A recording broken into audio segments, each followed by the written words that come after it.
It's a pleasure to be with you all. My name is Melissa Schubert. I'm on faculty at Biola University in the Torrey Honors Institute, and I also work with Wheatstone Academy that works with high schoolers. So I've had a good time sometimes talking to high school faculty, high schoolers, and college students. Always, I think, with an eye, and this is where the HOPE project comes into play, with an eye to what does it look like to be launching people further and further into mature adulthood, and in particular, to mature Christian adulthood. I had a conversation with a friend of mine who's 12-year-old. They're making major school decisions for him. And I was so struck by her observation, partly because it seems really laudable when a parent can say this. She was talking about how they'd been anxious about their decisions about his high school, and then she said, and then we realized, God willing, he's going to be a grown-up for so much more of his life than he will be our child. He'll still be their son, of course, but and that made a major difference. That made a huge difference in the way that they were conceiving of the long decisions they were making about his education. This thought of the fact that they're launching him more and more into adulthood made a huge difference. What really is the case, if God has told us true, is that we are creatures who will spend the majority of our life in glory. And in this moment, whether it's the moment that you're shepherding your students or whether it's the span of your terrestrial existence, it will be such a small portion of the story of your soul's life. And I think hope, which should inform our practice as educators, is deeply wrapped up in the expectation of future glory and future blessedness as the long story of our soul's life. And if it's the end of the story of our soul's life, or if it's the context in which any moment in our stories makes sense, then, of course, we would be rightly discerning our current practice in light of some large future. So, as much as my project this afternoon is to help you think about practices that are informed by hope, and it's a sad day when I am the person who's most likely to help you think practically about your teaching life, but I'll do my best. That'll be the second half of my presentation. The first half, I still think it fitting to steep ourselves in considering what deep beliefs and realities form our hope, because if we are going to practice hope in our relationships with our students, we need to be, I think, full of it. That's what hopeful teaching would be to be filled with. And to be filled with a thing, we need to know it well. I was reflecting on this talk, and it was a kick for me to think that I was going to be able to speak on the same day that John Mark spoke to you this morning. He was my teacher in my undergrad, and was a really crucial part of my own academic career, and sort of calling me into that and providing space for me to grow. And I had this memory at the end of my undergrad. I was taking a cross-listed course for undergraduates in philosophy and master's degree students, and the MA Phil guys, because that's all there were intimidating in a certain way. And I was writing a paper for presentation, and I was writing it the night before I was supposed to present it. It's the kind of woman I am, and it's unfortunate. And my computer crashed. I think I'm 2/3 of the way through computer crashes. This is a sort of thing that I'm now accustomed to in my life, the sort of fortune I inhabit. Computer crashes, it's like 1 in the morning, so then I'm stuck. I'm like, okay, well, I'm up all night. We had this option in the presentation of the paper. This story's getting longer than I meant for it to be, but stick with me, I'll finish.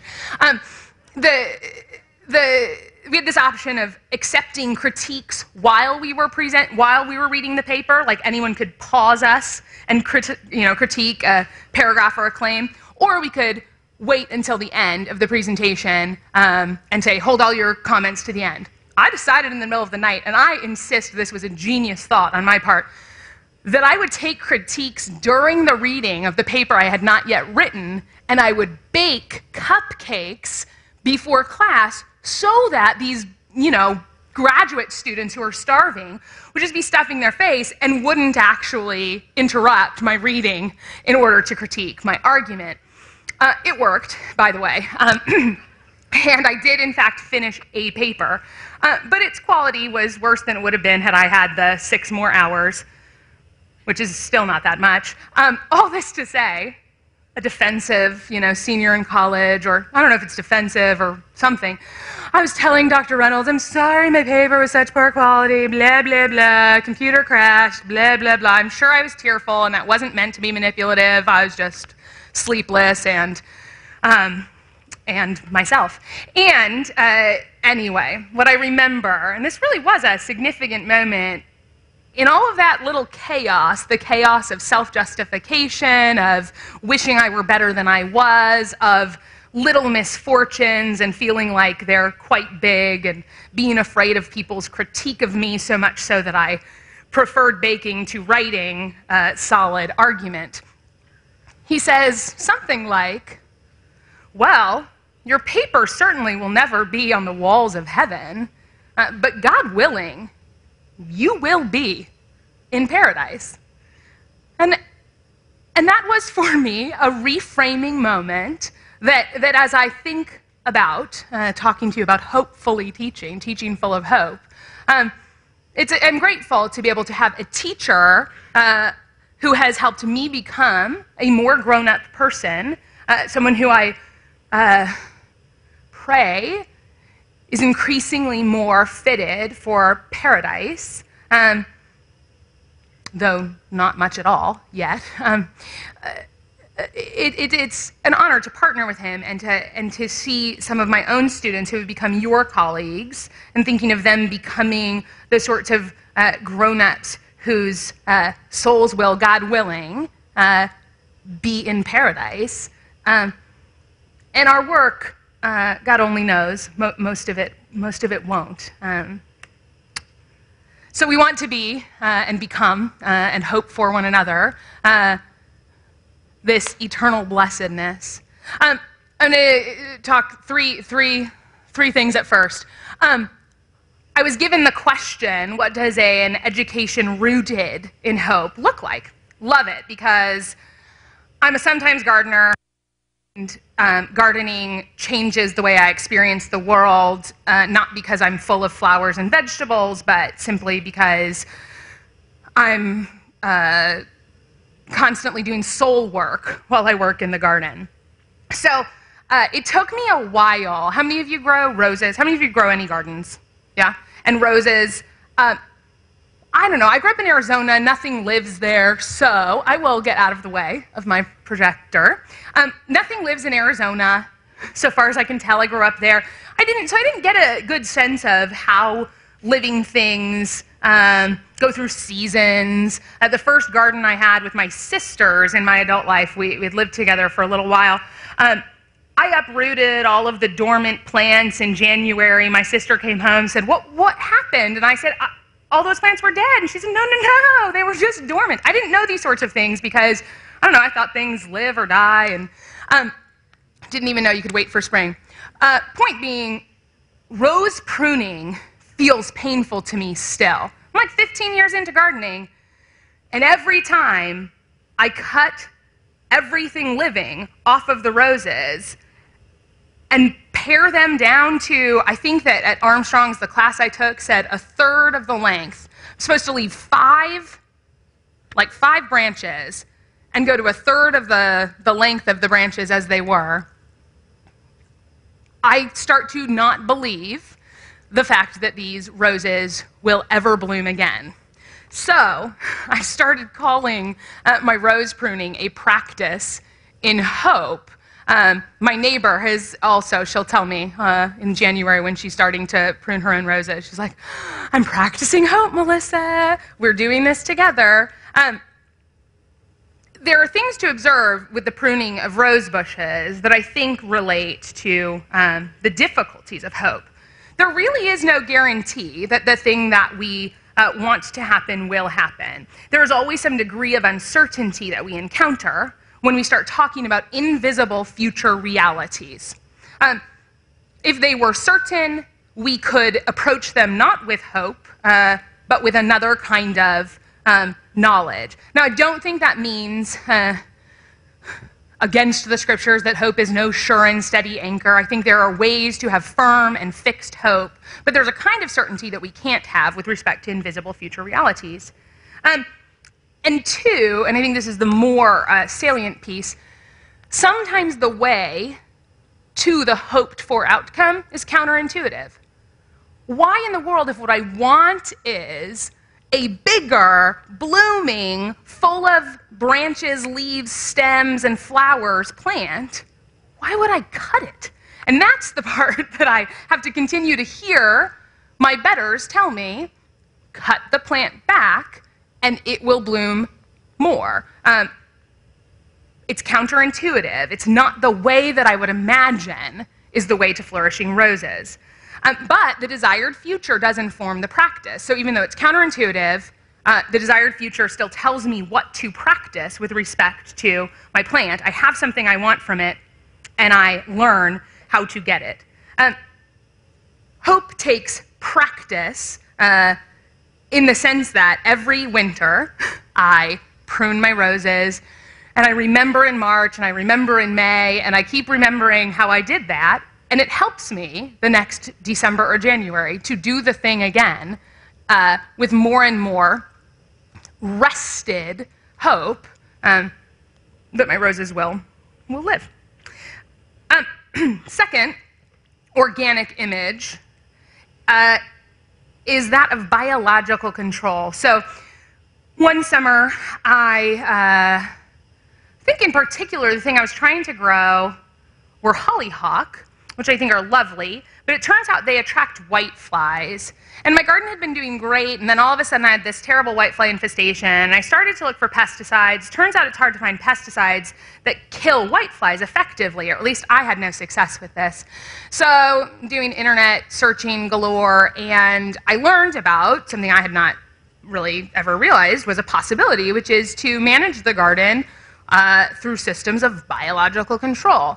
The main tricks there are planting companion plants. So, for instance, if hollyhocks attract whiteflies, as they do, turns out that there are certain herbs, like thyme, that repel whiteflies. And then there are other herbs that attract the kinds of predators that will consume whiteflies. So what you can do is build up a whole garden system that so promotes the good, promotes good predators. I bought ladybugs. Ladybugs, it turns out, consume whiteflies. So these little innocent red things, they're also predators, which I like knowing that about pretty little bugs.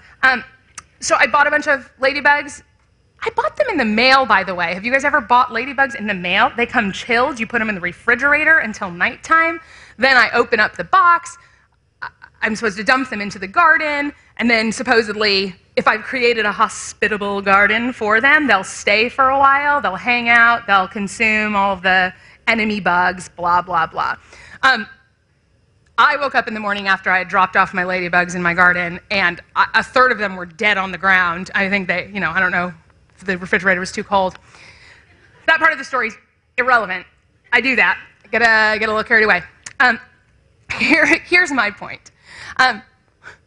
So often when we are thinking about forming our students, those people in our care, I think we take a pesticidal approach. We're scared of vice, villainy, not just scared of it, we oppose it. We want to oppose weeds and bad bugs and disease. We rightly want to oppose that. Well, pesticides are good old chemical ways of trying to kill the bad stuff. But here's the problem, and I'm not advocating for one form of gardening versus another. I don't really know what's appropriate. I have never been a successful biological control gardener yet. But what pesticides do is they eliminate good predator bugs.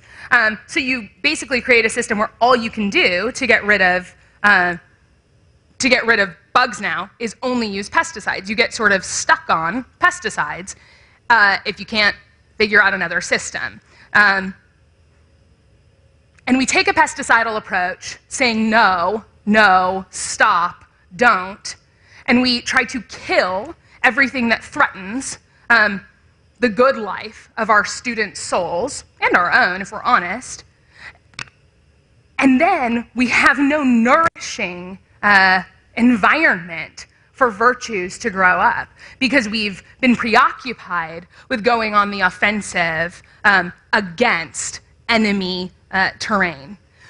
What I hope is the case about sort of the best possibilities with Christian education is that we can so nourish the good parts of the life of the soul that the enemy doesn't have the kind of power that he has when the soul is weak and lifeless and is subservient and addicted to pesticides.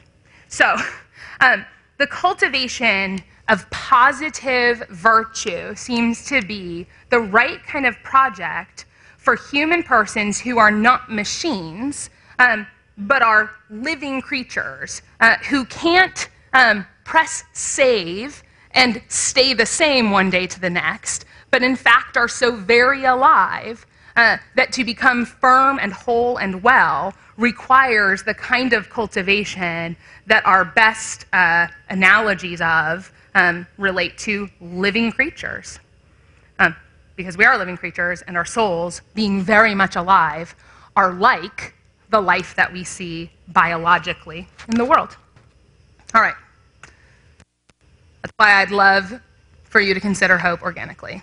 Now, hope considered biblically, this is not meant to be opposed, of course, but partnering with this other thought. All right, hope considered biblically. I want to say that the basic story, sorry about the mic, let me fix that. Is that better? It was a little too close to my mouth. Okay, dust to glory. This is the human, the hopeful human story.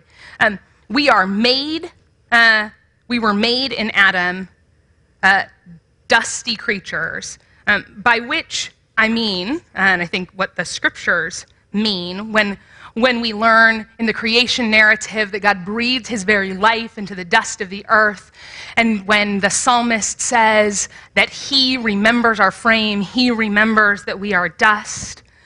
I believe that what the scriptures are telling us is not just that we're fragile and vulnerable, and in that sense, dusty, but that when God made Adam from the dust of the earth, he breathed his own breath into his being, making him alive. And that when God remembers that I am dust, that you are dust, he remembers my utter dependence on him, not only for my biological life, but also for the life of my soul. And that was the case, creaturely status from the beginning, was that the creature was going to be fully dependent upon God for the life of the soul.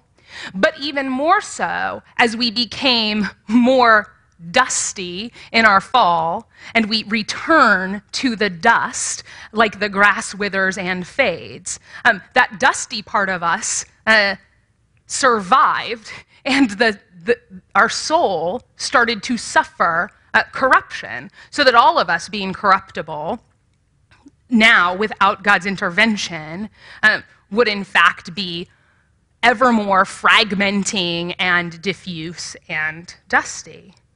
But what the New Testament reminds us time and again, and the Old Testament promises and hints and guesses, is that there is future glory for the sons and daughters of God through Adam, and that future glory means that we're transformed into the kinds of creatures that last forever and are fit for union with God and eternal happiness.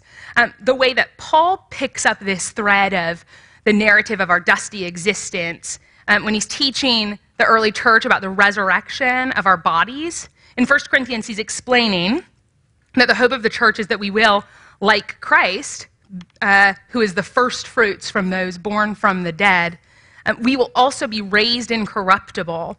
Though we were descended from Adam, the man of dust, God has made us alive together in Christ. And in 1 Corinthians, Paul writes, 1 Corinthians 15, Paul writes, the first man was from the earth, a man of dust. The second man is from heaven. As was the man of dust, so also are those who are of the dust. And as is the man of heaven, so also are those who are of heaven.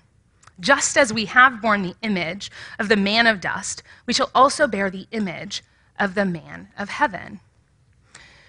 So, this is the Christian hope, is that our existence will end in the sense that it will be brought into full, continual life in glory, eternal happiness, eternal glory. That's a future hope, and sometimes we can live in light of that, but here's the second thing I think the scriptures say to help us live in light of that. Romans 8 suggests how that relates, I think, to our present experience. And Paul says, for I consider that the sufferings of this present time are not worth comparing with the glory that is to be revealed to us. For the creation waits with eager longing for the revealing of the sons of God. For the creation was subjected to futility, not willingly, but because of him who subjected it, in hope that the creation itself will be set free from its bondage to corruption and obtain the freedom of the glory of the children of God. For we know that the whole creation has been groaning together in the pains of childbirth until now. And not only the creation, but we ourselves, who have the first fruits of the Spirit, groan inwardly as we wait eagerly for adoption as sons, the redemption of our bodies. For in this hope we were saved. Now, hope that is seen is not hope, for who hopes for what he sees? But if we hope for what we do not see, we wait for it with patience. So, here I want to suggest that hope at its core is our longing for heaven, if by heaven we can mean something like glory, the redemption of our bodies, the freedom of the sons of God, this future that God is promising, he is bringing about. That means that hope has that huge positive vision behind it, but it also means that, as Paul has connected it here, that hope is longing, and longing has those pangs, those birth pangs, that anguish. Longing recognizes the ways that this world will be frustrating to our deep desires for glory.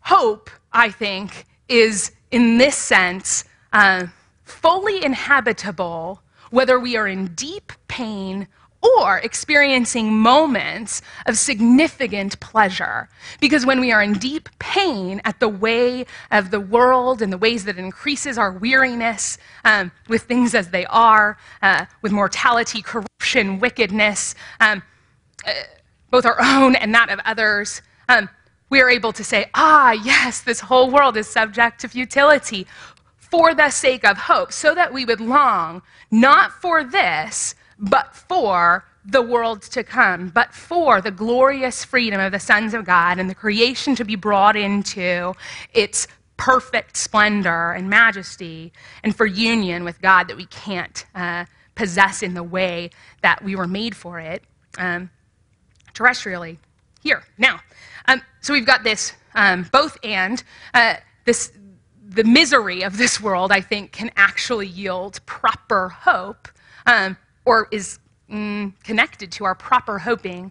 And secondly, those pleasures that we taste in this world, those goods that are so luminous and lofty, that we want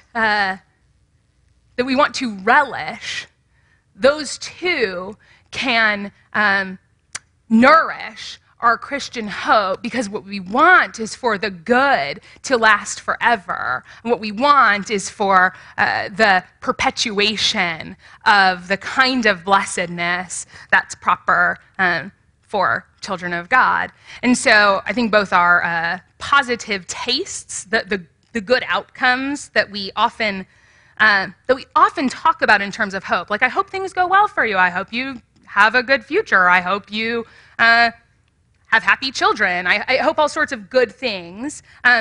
All of those, were they the fundamental end of our hope, we'd be pretty world-weary because they come to an end. But all of those small things that are not our true Christian hope, I think, can fuel and nourish the bigger picture. All right, so subject to futility and hope of glory. This world will continue to disappoint and frustrate our desires, even as it gives us little lures that continue to fuel our longing for good things to last forever. Couple things. I heard John Mark this morning give you a little bit on the hope as a theological virtue. The Christian tradition, is full of resources for us to think through the reality of hope. The scriptures, of course, are full of far more than what I just gave you. But it's worth noticing that traditionally conceived hope is called a virtue, which means it is part of our own excellence.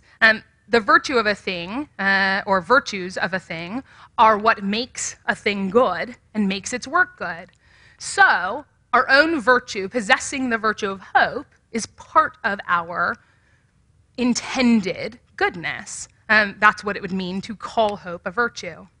The virtue is connected, the virtue of hope is connected in the tradition to the arduous. So hope is the virtue by which we approach what is objectively arduous.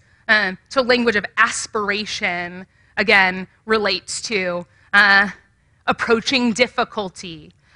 Hope is also related to expectation, future expectation, but it is not just wishing or reflecting on what's to come. It's related to something that is hard. So Thomas Aquinas says the object of our hope is a future good which is difficult to obtain but possible. The object of our hope is eternal blessedness. Dante talks about how our hope spurs love of the true good. Again, something that we should all know is fairly difficult in this world, to love the true good and not all sorts of rival goods that present themselves to our attention for our adoration. So to become lovers of the true good and not idolaters, to be hoping both for and in God is in fact a virtue, in that it would be our good to do so. It is also a virtue in that it needs to become a firm habit, and it is hard if it is not well practiced. So if we are not well practiced in hoping, it is unlikely that we'll accidentally do it. It's hard to accidentally be good consistently. Maybe it's easy to be accidentally good in a moment, but usually our habits will take over. So virtue is acquired, hopefully, by habit. All right. Let me see if I want to move on.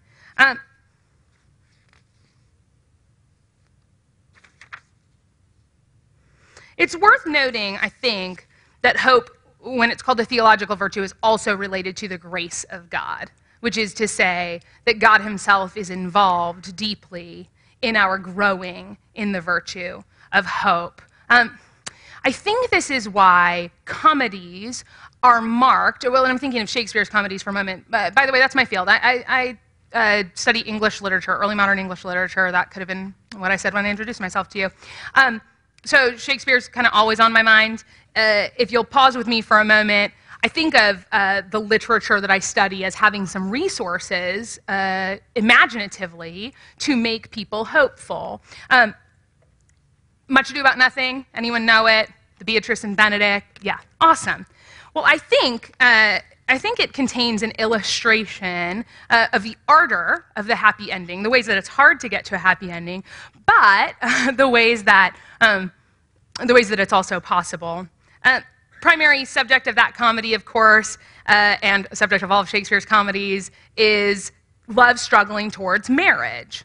And it turns out, marriage is a goal of the lovers' quartet, all four of them, as well as of the community in Messina. It's proposed by the play as a happy occasion, not only for the characters, but for the city. Benedict has it right when he says the world must be peopled, right? We want to see good things keep going, and so marriage, of course, ensures the perpetuity of any given community. But marriage is arrived at only through struggle and the overcoming of obstacles, presented both by the self and by other people. And so we have in Much Ado this villain, Don John, who's perpetually outside of the community. He's a bastard son. He's cut off, at least in his own imagination. And so he sets himself against the formation of any community between others. Because he feels not united, he will oppose union and reciprocal love between other people.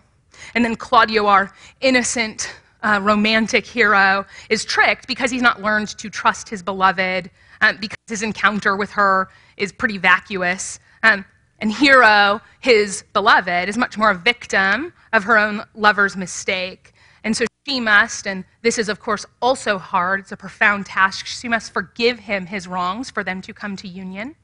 And Beatrice doesn't want to be mastered. She doesn't want to submit to another in love. She can't perceive Benedict as anything but a threat to her freedom. And Benedict fears marriage too, and he expresses all this anxiety about being cuckolded, being cheated on. He doesn't like the vulnerability of mutual dependence, and he's afraid of rejection. So he postures himself as above it all. All this to say, the path for them is not simple, because even in small and familiar ways, they wouldn't be naturally moving towards love and happiness. This, I think, is a hard thing for us to admit, that we have natural tendencies to actually move away from the very things that we, in large part, want for ourselves. They get to their happy ending in this play, not by the natural trajectory of character, but by a series of tricks, the chief one of those being Hero's death for Claudio's sins.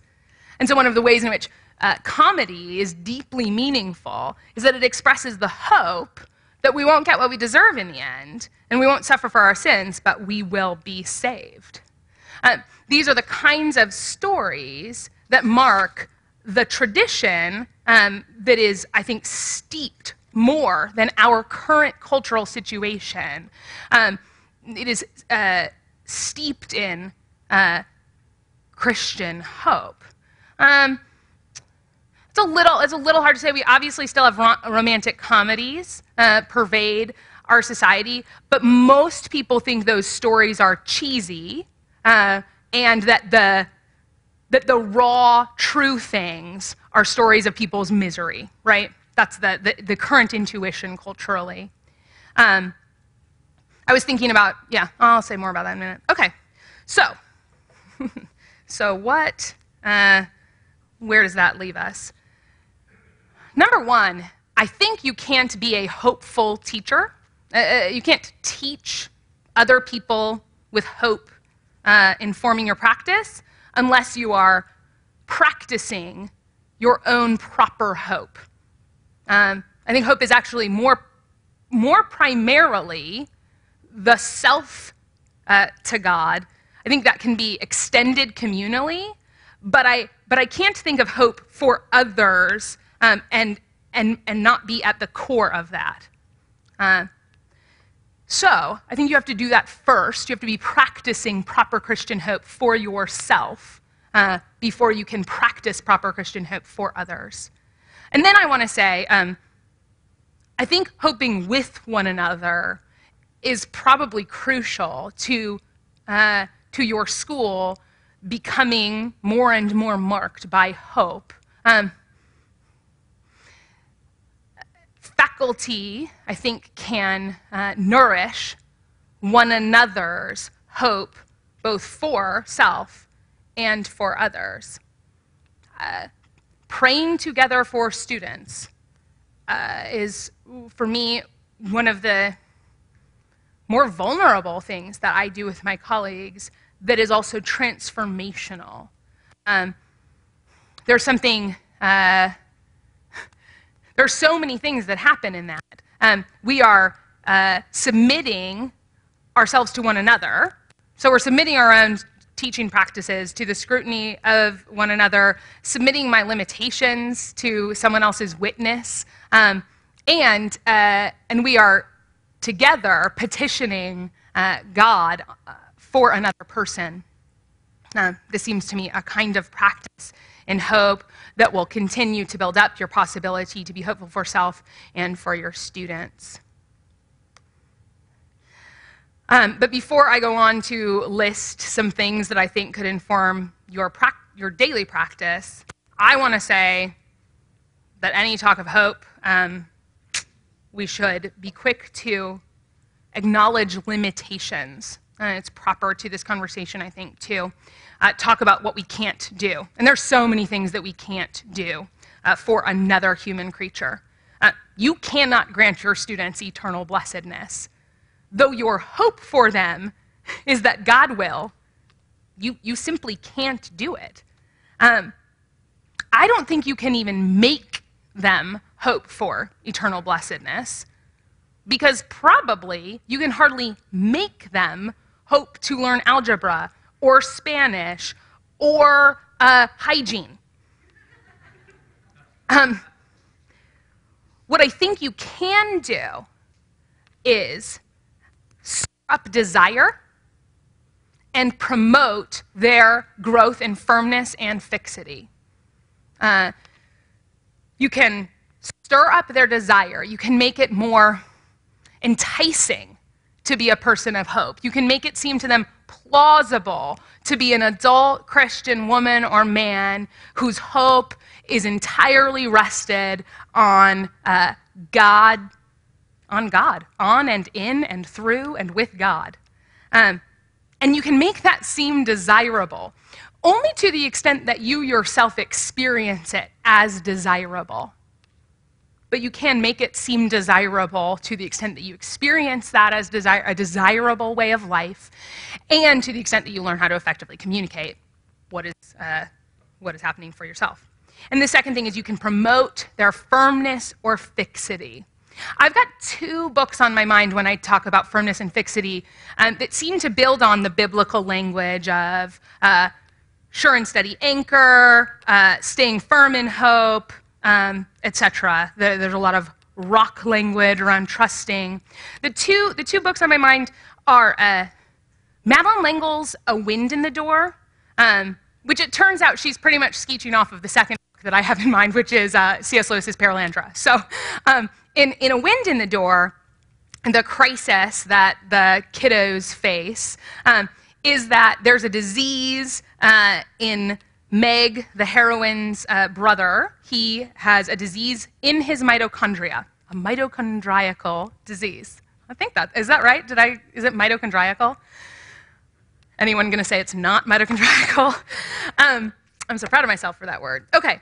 In the mitochondria, it turns out there are pieces of the mitochondria. There are these plant-like, but also they have personhood, farandole. So mitochondria is really microscopic, farandole is even more microscopic, and they have to convince this little farandola named Sporos to root and deepen instead of what he wants to do and what the tempters are telling him to do, which is to be free and dance. He wants to be free and dance, and they have to persuade him that his true happiness and wellness is to stop believing that his freedom and autonomy is the final goal of things in order to, in fact, truly become more freely himself. by rooting and deepening. And he sees deepening as a threat to any kind of happiness and wellness, and they need to convince him to deepen.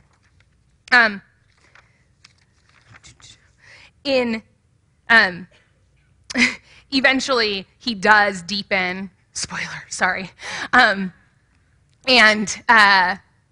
He does deepen, and because he deepens, he gets to join in the song of the cosmos instead of doing this silly libertine dance that he was invited into that's frenetic and runs everyone dead.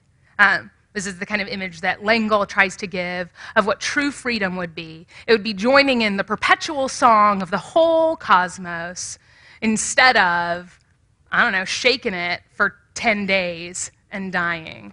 In Paralandra, the image is a little bit different. The thought is more nuanced, but the picture is somewhat the same. There's a tempter for the mother, the first lady of Venus, and the tempter says so many things that sound so close to the truth, and he is trying to lure her into a kind of maturity that is so near to the maturity that she's in fact made for, but is also going to ruin her for the kind of glory that she's designed for. It's worth reading if you're at all if you're at all inclined, reread or read for the first time Lewis's Paralandra. It feels so fitting in a cultural moment where it is so hard to hold on to a Christian view of the freedom that can come with obedience. And there are so many voices that rival and sound so like. They pitch pictures of the kind of grown-up maturity that we would hope Christian people would be capable of. Here, they're on floating islands, and one of the things the tempter tries to get the lady to do is to live on fixed land. And it turns out she's meant for fixed land all along, but that for now, obedience is the fixity that she is called to until she is brought into fixed land by the Maker. She knows that the Maker is wanting her to grow older and learn for herself. And so, as Mal-Eldil, the creator, maker, authority, is letting go of her hand to let her learn and learn, the tempter comes along and tries to have her disobey and postures disobedience as a way of pleasing the Maker who wants you to become a grown-up. And these things are so closely resembling one another that it's a long stretch of this possibility of the green lady either surviving her temptation and standing and becoming the mature creature that she's meant to be, or some sort of transgression, the consequences of which are unknown. She has to learn to accept the good that God gives more than the good that she had expected. These two pictures of growth in either deepening or fixity, firmness, they're both actually pictures of a temptation scene and the possibility that the innocent would become corrupted or the innocent would become well and mature. And so they're revisiting the Adam and Eve narrative that we have. We know that we can't actually go back to the beginning and start from scratch with any of ourselves or our students, but my guess is that you, like I, hope that some of your students will be able to grow in the direction that they're being raised and nourished and will not have to transgress to an unknown future in order to eventually choose the good. So as much as we're all wrecks and ruins and we're not moving from innocence to perfection, there is a way that when we're shepherding Christian students, we are still hoping that they need not experience yet another kind of fall into reaction, transgression, and disobedience in order to God willing, return to a kind of recovery and redemption. So, acknowledge your limitations and do what you can, I think, to make Christian hope desirable and also to promote firmness and fixity in your students. So, here are some thoughts about what that might look like. This is maybe the most practical I get. It's not that practical. Model Christian hope. Do this. First of all, to the extent that yourself is on display, I don't know to what extent yourself is on display in your classroom. I'm sure that varies person to person. Don't know who you're talking to at the lunch hour. You're watched, right? Students really do still look at you, and to some degree, you are on display to them, whether that's in your prayers, in the way that you design your class, in the stories that they might hear either from you or from others about you. One thing I want to say about modeling Christian hope in your anecdotes, please know that I don't mean tell all of the good stories about good outcomes in your life. In fact, one of the things that I continually experience from college-aged evangelical Christian kids is that they have only heard stories about the good things happening that people wanted, and they don't know what to do with their own unanswered pain. That is, I don't necessarily think you need to put your own unanswered pain on display for them. I'm lucky. I'm an unmarried adult woman, so my own personal disappointment, at least what they're worried about, in large part, there are a number of my students who are worried that they won't get married. And here I am, showing them, yes, you might not get married in your adult life, and it will be okay. But that's not to say that it will always feel good, always easy, always good. You don't always get what you want. Sorry, that was probably, look at how much I'm on display with strangers. That's beautiful. I didn't just forget a wedding ring today. So in your anecdotes, to the extent that yourself is on display, don't just tell the cleanest portions of your story. And maybe, if you're not very much on display, just be careful not to only tell. Don't tell the clean portions of your story, probably, because your students are going to believe that the Christian life is marked by resolution if you're not careful.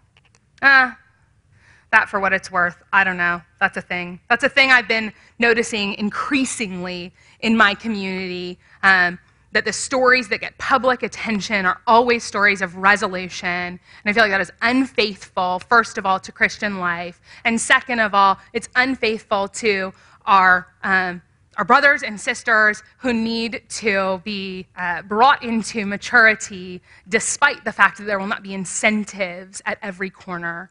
And while I really do love this thought of helping them to learn that there's meaningful pain, I think it's pretty easy to rush on giving the pain meaning in a way that, once again, would make their pain not nearly as fruitful as it will be if sometimes what they have from you is the model of a Christian life that is not full of answers. Okay. In your curriculum, oh man, it is the case that, again, Christian hope, I think, marked a good portion of the literate world for a good long time. If we're talking about the proportion of centuries in which there are texts being written, in the West, the majority of those centuries were being written in the context of Christian hope and faith and love. But really, the proliferation of books, of course, has come with a turn towards, first towards secularism, and then now towards what I think would be fair to say, not Christian hope.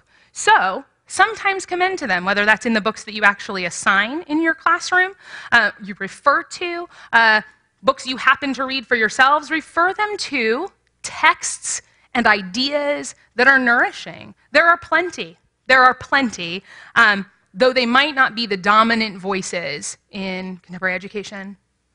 and in your prayers, which is a place where you can be on display, maybe appropriately sometimes, and you can shape the ways that students might learn to pray to God. It's a place where where I think a number of my students are underserved in terms of prayer and the way that even they regard petitionary prayer. In our classrooms, we do pray together, which is a lovely practice. I'm glad for it. It becomes rote at times in our community, and I don't know why I don't say prayer requests, but I don't say prayer requests when I'm starting prayer time. So I think I said one day to a group of students, "Would you like to pray? How would you like to pray for one another today?" And I got a room of blank stares in a classroom that's used to praying for one another. And eventually a student, it really felt like 30 seconds or something of silence, eventually a student said, "Did you mean prayer requests?" And I said, "Oh, yeah, I meant prayer requests." And then the way that often my students engage prayer requests is to say what they want, and that's it. Or to say a situation that's unpleasant. Actually, that's the more common thing. Speak a situation that's unpleasant, and that was your prayer request. And so even my practice at this point is to always, if we're sharing like that, I ask, and maybe this is a little saucy on my part. I don't mean it to be. I think it's appropriate, but I guess the way I'm telling it, it sounds a little sassy, which probably means it is. I will ask them, so your dog is sick. How would you like us to pray for that? I'm actually sick dogs is a really sad story. I had a sick dog. It was very sad. How would you like us to pray for that? Really, I think, raises the level by a lot. Asking, with my students too, it's been really rich to, there are seasons in the semester where, of course, the majority of their prayer requests relate to a test, an exam, a paper, just a sort of list of, we have so many academic responsibilities. And then I just make sure we talk about, when you're praying about your work, what sorts of things maybe could mark your prayers. Because, and here's where I think Christian hope could inform public communal prayer life, because what mainly people do when they're not being thoughtful about their prayers is simply use prayer to express wishes. And those wishes might not actually be connected to the good of the soul. And so to move beyond the moment, which is totally appropriate to have a moment where you think, what's my wish? What's my wish right now?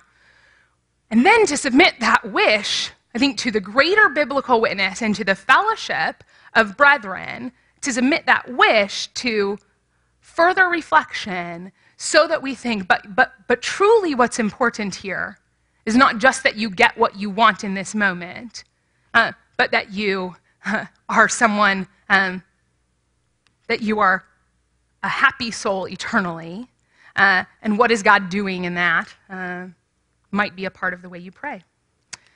Okay, second practical piece, totally different than model Christian hope, read whole books. I will take every opportunity I can to advocate for the reading of whole books in any classroom where it's appropriate. I'm sure some of you have classrooms in which it is not really fitting to read whole books. But most of you could, I think, stand to have whole books read in your curriculum. The Barna Group recently, I'm going to out my negative opinion about a project they started that it's the slogan I'm against. I might not be against the project. I have not yet engaged it. But they put out a video, I think it was within this last year, for a project. They're releasing 10, they're not books, they're like pamphlets. They're shorter than books. Their video, basically, to promote the pamphlet, like a 60-page, 80-page book. Anyway, the video starts with no one it starts with people on cell phones and tablets, etc., and says no one has time in a weekend to read a book. And And so the slogan that it goes into is read less, know more. Read less, know more. Okay, those Barna pamphlets might be really great. Please know, I've not read any. I'm not against them, per se. I am totally against the slogan. I think that if we, let's not overpromise. I mean, there are lots of things I'd like to do less of. I'd like to exercise less and burn more calories. I would like to sleep less and have more energy. I would like lots of things that are not possible in the order of things as they are.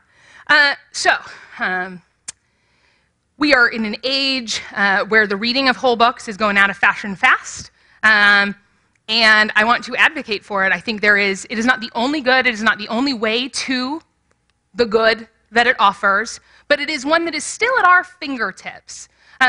This process of reading and reading in a sustained, as a sustained discipline, long projects where parts relate to wholes, which also helps us to inhabit the world appropriately, because we eventually can practice sustained reading-like attention to the world, which for ages folks would compare to a book, the book of the world.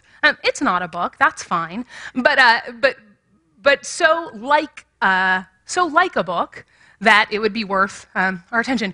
Why else read whole books? Oh my goodness, because of the Bible. That is one more reason to persuade your students towards the project of reading whole books, because we're largely people of the book. And it certainly is good for the community of faith to stay submitted to the reading of scriptures. And if the Bible's the only book you read, you won't be as good at reading it as you are if you know how to simply read books. Then in fact, the reading of biblical books becomes that much easier because you're doing a thing you know how to do. All right, so resist shortcuts to some degree. Again, how does that relate to, not again, for the first time, let me say, how does that relate to Christian hope? Man, we're in a long game. There is no shortcut to glory. Yeah, and efficiency and convenience will not mark the life of the soul eternally. So let's be won over to eternal life by not avoiding its shape in the here and now. This one is not showing. Okay. So a number 3 that is not showing up right here. Let me see what it is. It's make assignments challenging. So that's a possibility for you. Make assignments challenging, but hopefully the sort of challenge that your students can in fact accomplish. Why would that be helpful? Because hope relates to the arduous. So for students to, in safe-ish, I'm sure your students don't experience all of their high school life as safe, but this is safer than it's going to be 10 years from now, right? For them to experiment with doing things that feel hard to them, that will in fact be good. It'll be a good project. There's the possibility that then you're able to positively reinforce their growth by saying it back to them. In our program, in our undergrad program, we read lots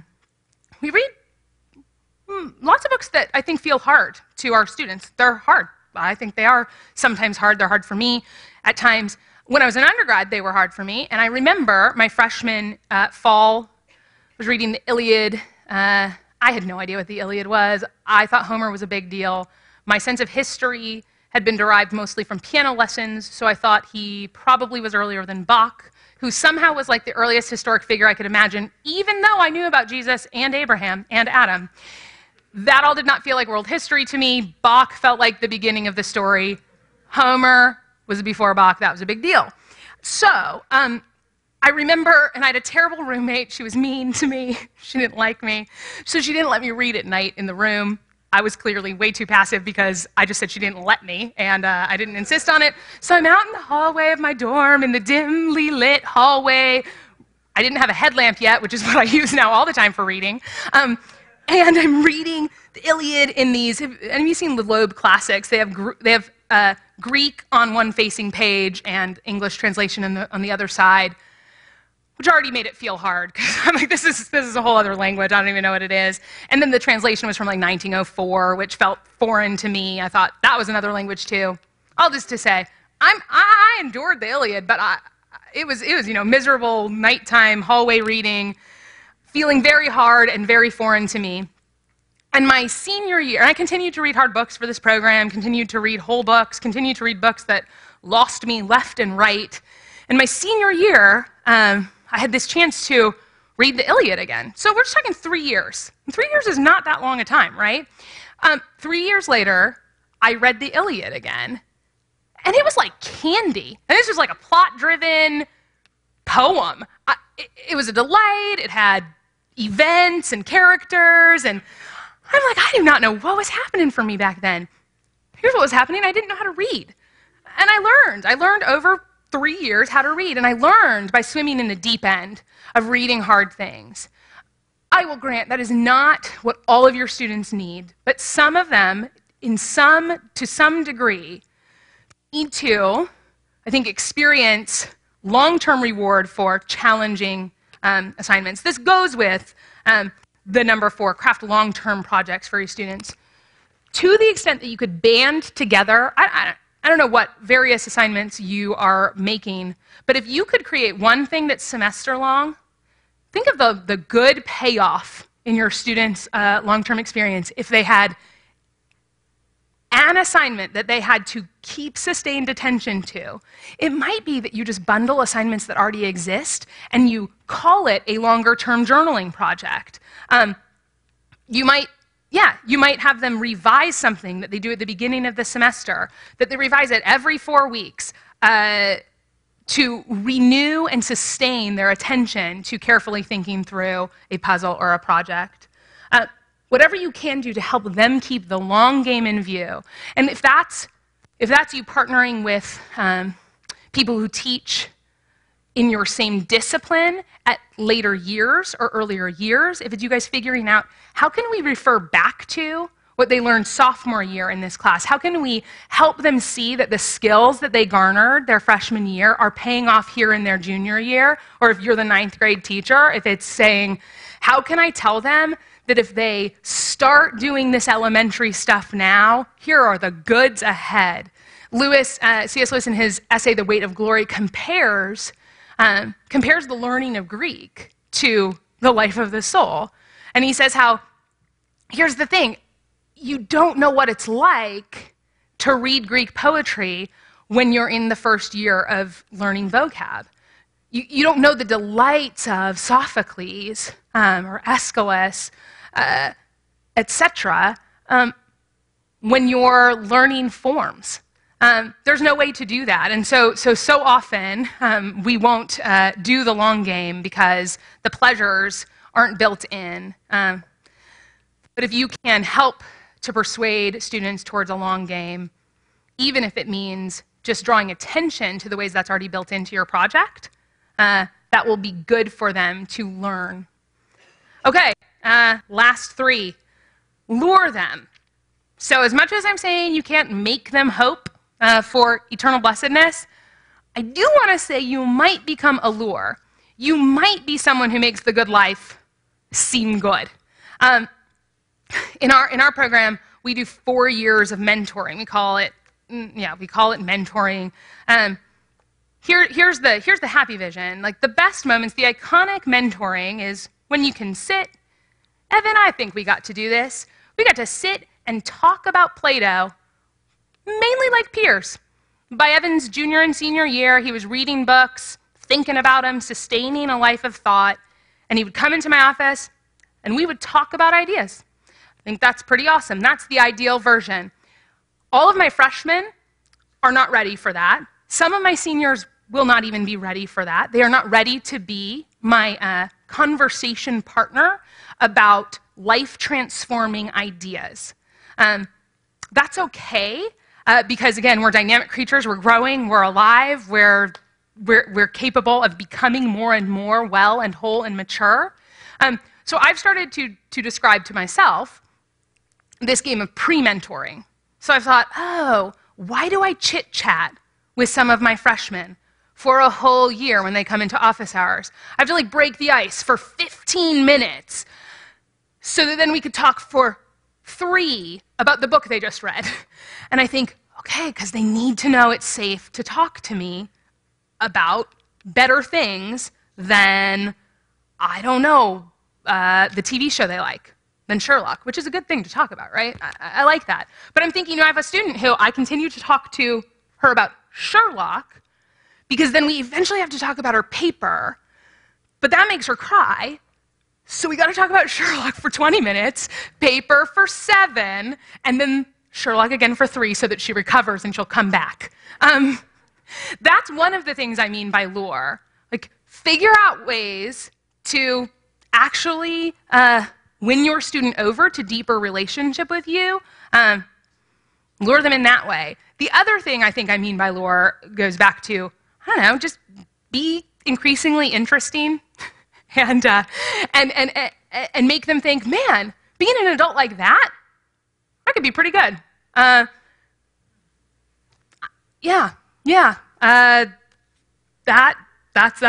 what I mean by lure. Okay. 6, confront their false faiths, false hopes, and false loves. And I think this is important, hard, and uncommon. To do this in such a way that encourages true faith, hope, and love, that doesn't just shut them down. I think one of the main things students need for their false faiths, hopes, and loves to be confronted is actually a lot of room to say what they think. Because they probably know what you want them to say. And they probably know what they should be saying about what their hopes are. But learning to give them space to say what they think, there's good cause for that, because it eventually means you can say, here's what I notice.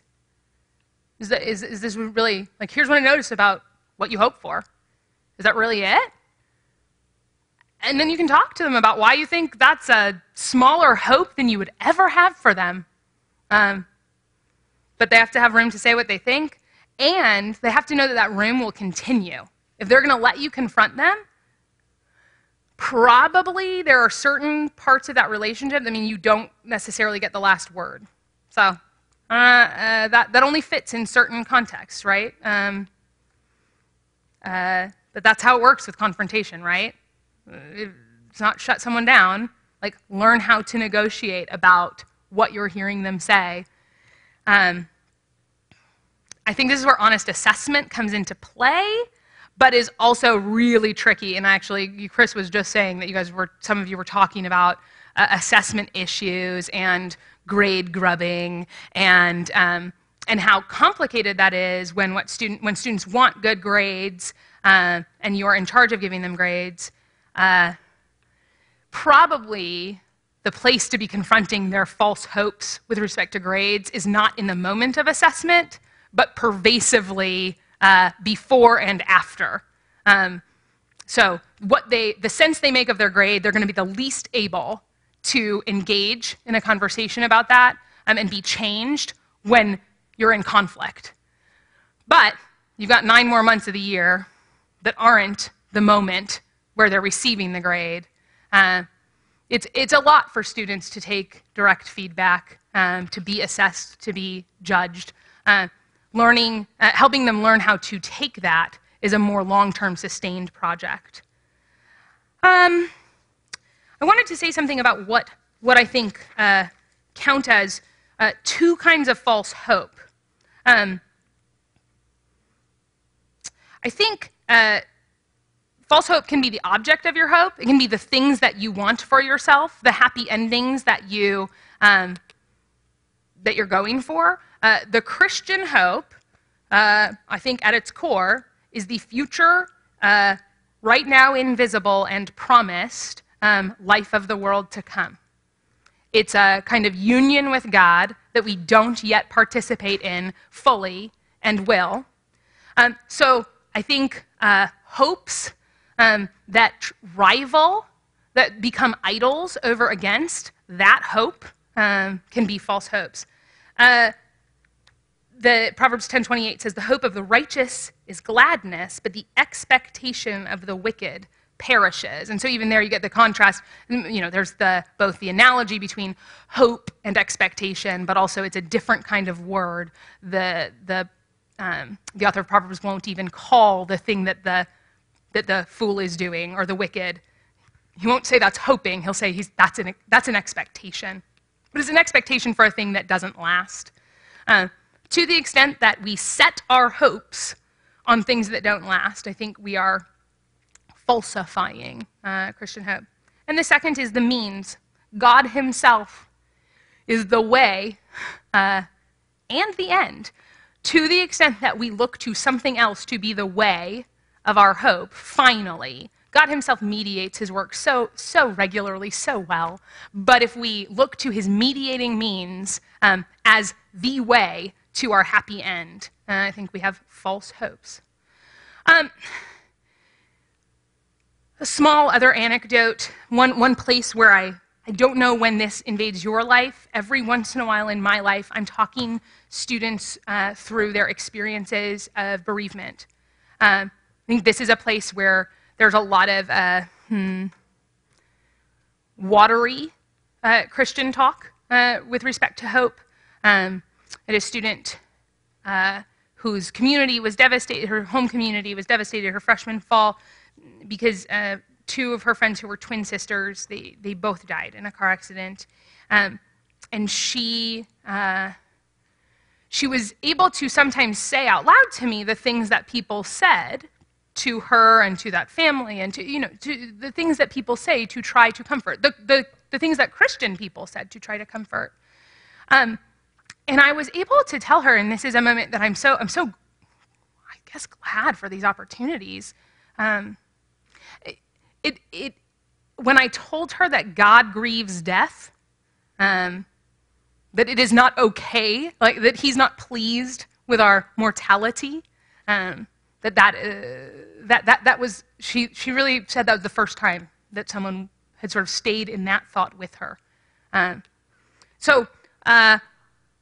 Back to this sense of what it would mean for pain to become meaningful, I think we can really do short shrift on that when we quickly say, but good'll come of this, and we don't acknowledge the evil of evil and the pain of pain and the ways that certain parts of our experience will remain unanswered. And that God himself has framed that. That God himself has said, yes, this world is still in birth pangs. This world is still in agony.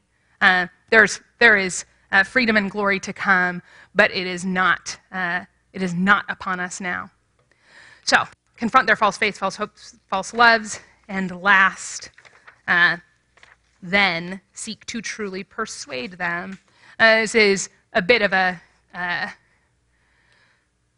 quote from any number of Plato's dialogues with Socrates. Every once in a while, his interlocutors will say, "Do you really want to persuade us, Socrates, or do you just want us to agree with you?" Something like that. Do you want us to say yes, or do you really want to persuade us? That's a hard line, and I think probably even more so for you guys teaching high schoolers who are maybe more prone to believe, to submit to you as authorities, who are even less trained maybe in becoming people who have freedom. Anyway, but it's hard even in my position.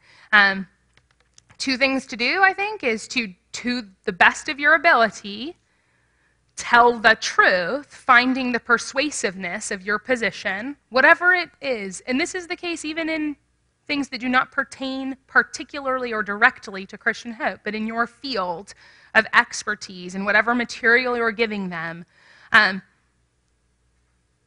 Seek to truly persuade them, which means showing your cards. Sometimes it means airing the counter arguments. It means acknowledging where you're less certain and where you're more certain, where you're less resolved, what problems you see in the views that you're positing. This means, of course, that you'd have to submit to studying for yourself. What is the truthiness of the thing I'm presenting to them? And how can I think more and more circumspectly about my position, the material I'm giving over to them?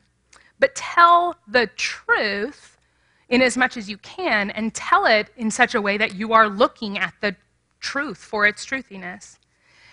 And somehow, and this I think is a really hard project, somehow try to do that in a way and to be increasingly diminishing your authority so that they can become more and more your peers. The truly persuade, in that I mean something like, don't you want them to be won over, not by their relationship to you and your voice in their life, but by the thing you're looking at together. Somehow help them to be won over by the truth of whatever it is that you are looking at. I was thinking about this project of diminishing authority and how that might relate, again, to the Christian hope. And I returned to C.S. Lewis's The Weight of Glory, at the end of which he starts to talk about the future of human souls in such a way that would, I think, encourage this practice. He says, it's a serious thing to live in a society of possible gods and goddesses. He's talking about if that feels strangely unbiblical, you can think of Peter's language of partaking of the divine nature. Maybe will be sufficient. It's a serious thing to live in a society of possible gods and goddesses. Remember that the dullest and most uninteresting person or student here, colleague perhaps, you can talk to, may one day be a creature, which if you saw it now, you'd be strongly tempted to worship, or else a horror and a corruption, such as you now meet, if at all, only in a nightmare. All day long, we're in some degree helping each other to one or other of these destinations. It is in the light of these overwhelming possibilities, it is with the awe and circumspection proper to them that we should conduct all our dealings with one another, all friendships, all loves, all play, all politics. There are no ordinary people. You've never talked to a mere mortal. Nations, cultures, arts, civilizations, these are mortal, and their life is to ours as the life of a gnat. But it is immortals with whom we joke, work, marry, snub, and exploit, immortal horrors or everlasting splendors. This doesn't mean that we're to be perpetually solemn. We must play. But our merriment must be of that kind, and it is in fact the merriest kind, which exists between people who have from the outset taken each other seriously. No flippancy, no superiority, no presumption. And our charity must be a real and costly love with deep feeling for the sins, in spite of which we love the sinner. No more tolerance or indulgence, which parodies love as flippancy parodies merriment. And Lewis continues next by saying that next to the Lord's Supper, your neighbor is the holiest object presented to your senses. If he's your Christian neighbor, he's holy in almost the same way, for in him also, Christ, the glorifier and the glorified, glory himself is truly hidden. I forget this all the time. I'll excuse myself by saying maybe in part because of its hiddenness. It's a helpful reminder, though, even today, when I've become the colleague of one of my best teachers and the colleague of some of my best students, that we are all, God willing, on our way to increasing glory. May God help me to practice seeing Christ in you, the hope of glory, and may he help you to see the same in me. Thank you.